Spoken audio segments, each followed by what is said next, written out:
பாருங்கள் எங்க தலைவர் பாருங்க 15 நாள்ல இதெல்லாம் பண்ணிருக்காருன்னு. ஏன் ஃபேக் நியூஸை பரப்புறதுக்குனே உட்காந்துருப்பீங்களா நீங்க? ஃபேக் நியூஸ் அவர் செய்யாததை செஞ்சே நீங்க எப்படி பரப்பீங்க? தமிழ்நாட்டில் மட்டும் இல்ல, கேரளால இந்த ரீல்ஸ் ஓடுது, நார்த் சைட்ல ரீல்ஸ் ஓடுது, இந்தியில ஓடுது. அப்போ நீங்க என்ன பண்ணிட்டு இருக்கிறீங்க? இந்தியா முழுக்க தப்பான ஃபேக் நியூஸை பரப்புறதுக்கு அப்படின்னே ஒரு பெரிய குரூப்பை வச்சுக்கிட்டு அந்த குரூப்பை கூடவே சேர்த்துட்டு சுத்துறீங்க அப்படின்னா, பல மீடியாக்கள் அதை எக்ஸ்போஸ் பண்ணியிருக்காங்க, பல யூடியூப் சேனல்ல அவர் எக்ஸ்போஸ் பண்ணியிருக்காங்க ஜெகதீஷ் அவர்களை. ரூட் மாஃபியான்னு ஒன்று வச்சு நடத்துறாரு அப்படின்ட்டு. அப்படி இருக்கும்பொழுது நீங்க அவரை கூட்டிட்டு சுத்துறீங்கன்னா, அதுதான் நான் முன்னாடி சொன்னதான், விஜய் அவர்களுக்கு புரோட்டோகால் தெரியல, ஆட்சி எப்படி நடத்தணும்னு தெரியல, யாராவது ஒரு கேள்வி கேட்டால் அதுக்கு பதில் சொல்லணும்னு தெரியல, ப்ரெஸ்ஸை எப்படி ஃபேஸ் பண்ணணும்னு தெரியல. சரி, ப்ரெஸ் மீட் தான் வைக்க வேணாம், 1-to-1 இன்டர்வியூவாவது கொடுக்குறாரா அப்படின்னா அதுவும் அவருக்கு கொடுக்க தரல.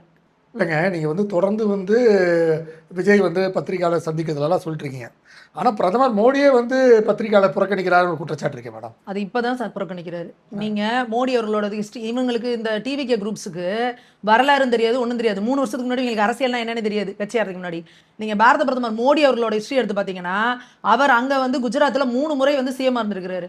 பல இடங்கள்ல மோடி அவர்கள் அறியப்பட்டதே அவரோட பேச்சுனால தான், பேச்சு திறமையால தான். அவர் பார்க்காத பிரஸ் மீட் கிடையாது, அவர் கொடுக்காத இன்டர்வியூ கிடையாது. எல்லா இடங்கள்லையும் உலக நாடுகளில் முதற்கொண்டு ஐநா சபையில் முதற்கொண்டு அவர் போய் பேசிட்டு வருவார்.